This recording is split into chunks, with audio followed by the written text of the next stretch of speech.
some flying saucers that are of the devil, and there's some that are of the Lord. They overlook the fact that there's some of the Lord and try to put them all to those of the devil. The reason why is because there have been some flying saucers that they've reported abducted people, perform some kind of experiments, cut up animals, and do all kinds of things that would make people believe it's of the devil. So we don't deny that. And the reason why this phenomenon is happening in the latter days is because of the fact that the devil always creates a counterfeit before the true comes. He does that because he knows the scriptures better than we know. He knows what they point to. And so he makes his counterfeit first. Why? Because you see, the flying saucer will be used by God's people during the time of the loud cry to finish the gospel. After all, how do we finish the gospel, cut it short in righteousness in Romans 9:28, if we have some kind of help? And I'm going to show you why. Because during the time of the loud cry of the scarlet-colored beast, when the man 666 makes a decree that you cannot buy or sell without the mark, and the saints will not take the mark, then how are they going to buy a car, rent a car, lease a car, fly on an airplane, on a train, on a bus, unless they take the mark? How are we going to finish the gospel like that?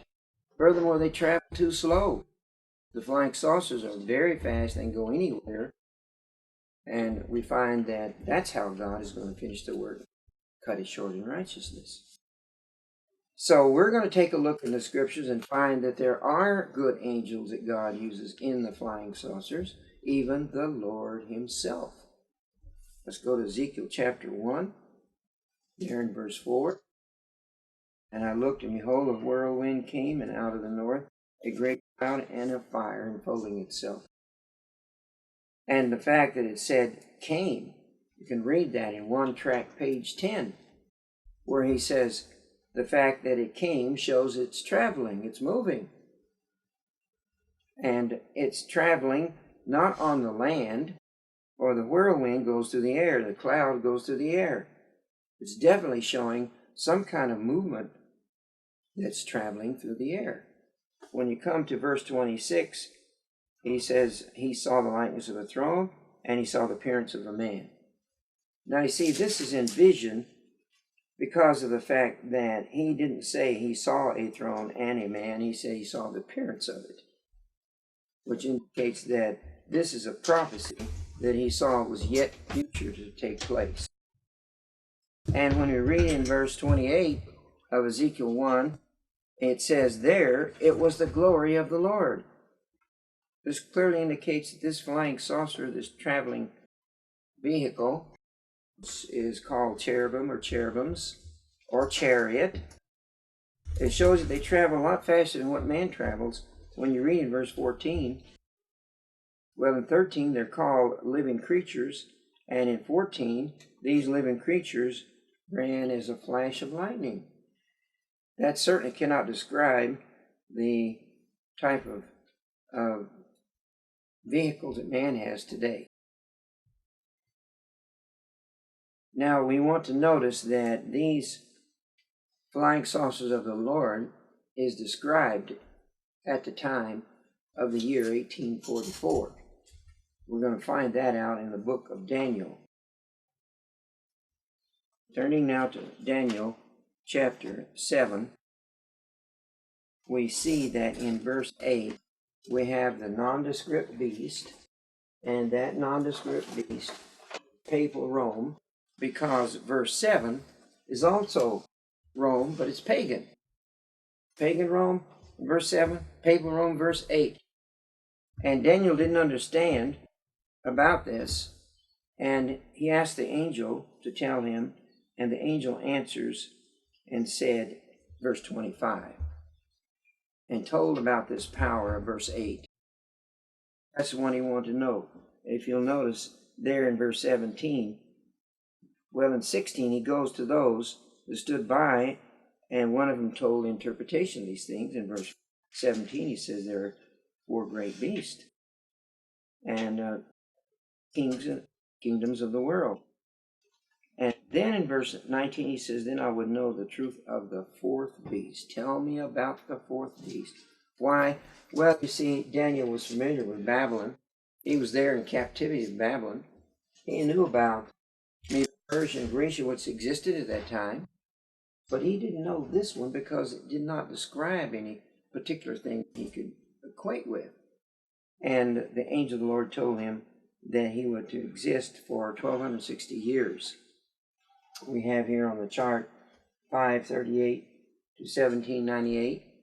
Well, you see, that's not the time element of pagan Rome. It started in 63 BC and fell in 476. So he's definitely describing the one that lasted for 1260 years, which is pagan Rome. Pagan Rome only lasted about 400 and some odd years. So it's this one, number 8, that he's telling him in verse 25. Now you notice at the end of this beast, in verse 8, we come to verse 9.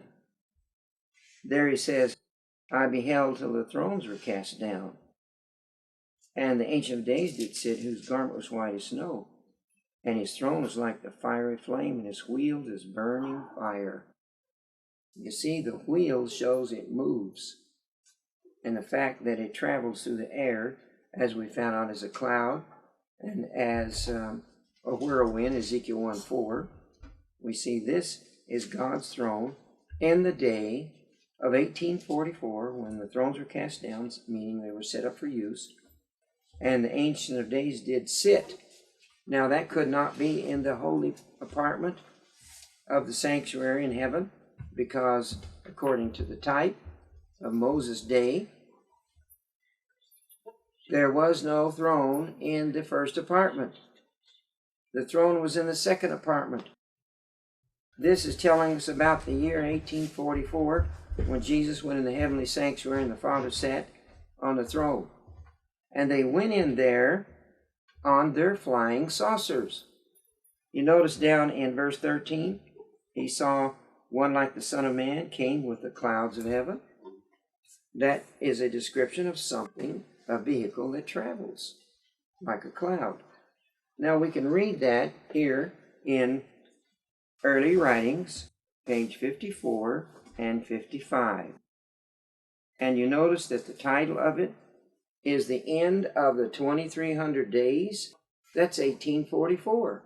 What's that page number again? 54 and 55, Early Writings. So there, she says on 54, paragraph 2, I saw a throne, and on it sat the Father and the Son. Well, now what throne is that? The fact that the Father and the Son are sitting on it shows it's not a temporary throne, a permanent throne. It's the everlasting throne, and it's found in Revelation 22, verse 1. There, we'll stop and go to your Bible. Revelation 22, verse 1. This verse is one that is very important for understanding this subject and many other subjects, for it shows the Father and the Son on the eternal throne. And notice what it says. I saw a river of water of life, clear as crystal, proceeding out of the throne of God and of the Lamb. Now, when you read there and see that both of them are sitting on the throne, and you read in Mark 16:19 about Jesus going to heaven. And let's see what it says. Mark 16:19. And on this chapter, it's in the last chapter, just before Jesus goes to heaven. And it says right there in Mark 16, and I'm going to read verse 19.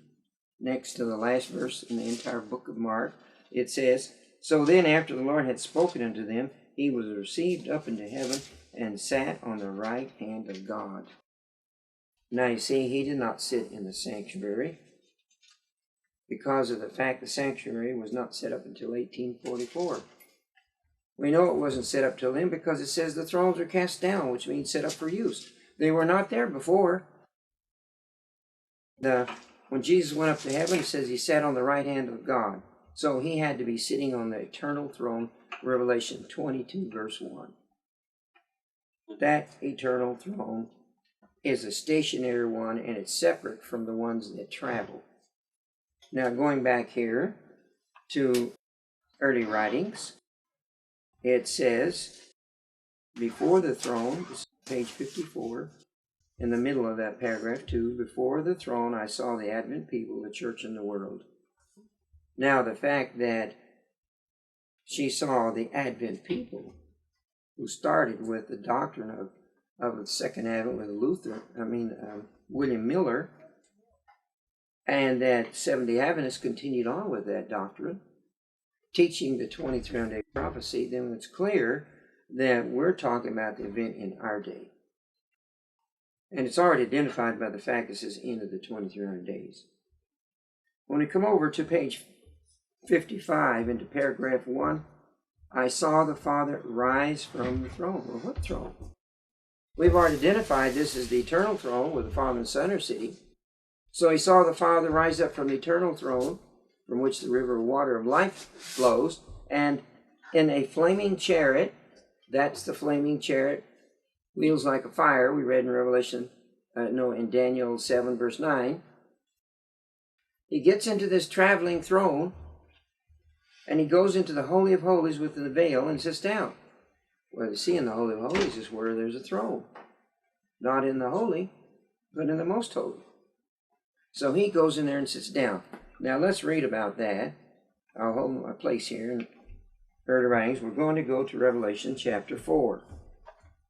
Because John saw the same thing that Daniel saw, but John saw it in more greater detail.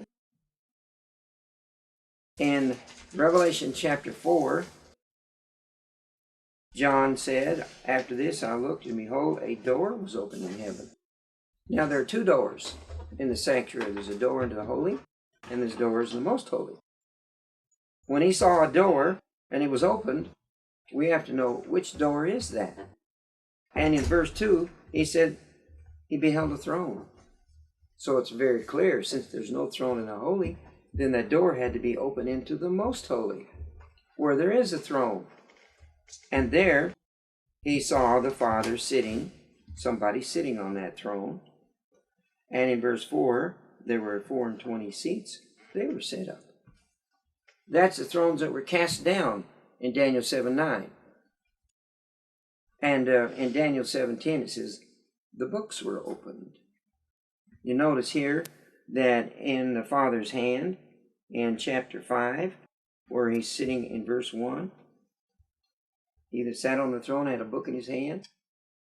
And Jesus in verse 6, there stood a lamb. And in verse 7, he took the book out of the hand of him that sat on the throne. That's the book of life. He opens that book, and he goes through the book and makes the judgment. All whose names are there to decide if they should be there or should be taken out. We call that the judgment of the dead, which began in the year 1844. Now, I can read about that here in Great Controversy, page 429. And there is a statement on 427 I can read. It says there, on 429, that the saints were to follow Christ by faith into the heavenly sanctuary. Because it says they were not. Now this is in paragraph 1 on page 427 in the middle. They were not to be present in person at the marriage, for it takes place in heaven while they are on the earth. And it says they were to, by faith, go in there for God. That's the way we entered the heavenly sanctuary to this very day, is by faith. That's why we believe in the 2300-day doctrine. On page 429, at the bottom, but when the ministration in the first apartment ended, the ministration in the second apartment began. Well, it started when Jesus went to heaven.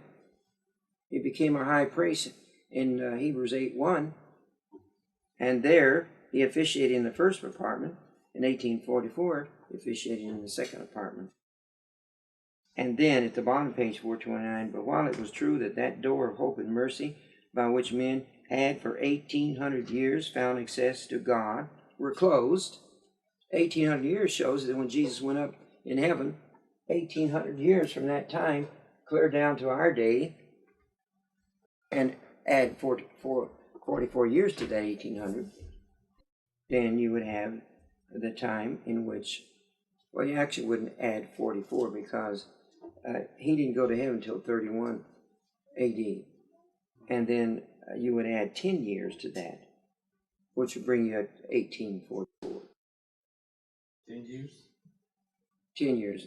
If you say he went to heaven in 31 AD, but the time element for the Jews did not end till the end of the 70 weeks would be 34 AD. So you go from 34 AD to 1800 years would be 1834, and then you add the 10 years till you have 1844. And then she says, another door was opened, and forgiveness of sins were offered to men through the intercession of Christ in the most. Now, going back here to early writings, we find that after the Father gets on his traveling throne and moves into the most holy and sits on the throne, then down further on page 55, then a clouded chariot with wheels like flaming fire surrounded by angels came to where Jesus was. He stepped in the chariot and was borne to the holiest where the Father sat. There I beheld Jesus, a great high priest, standing before the Father. Now, we can go here to this chart, and we can see there where it's describing the seals and the judgment. And there we see the Father on the throne in 1844 in the Most Holy. We see Jesus standing in front as a lamb. We see the four beasts who were not there in person but symbolized there. All those in that book right there. And we see this judgment scene here that took place in 1844. Now, the point we stress there is the fact that the Father and the Son have their own personal traveling thrones. And they do move in these flying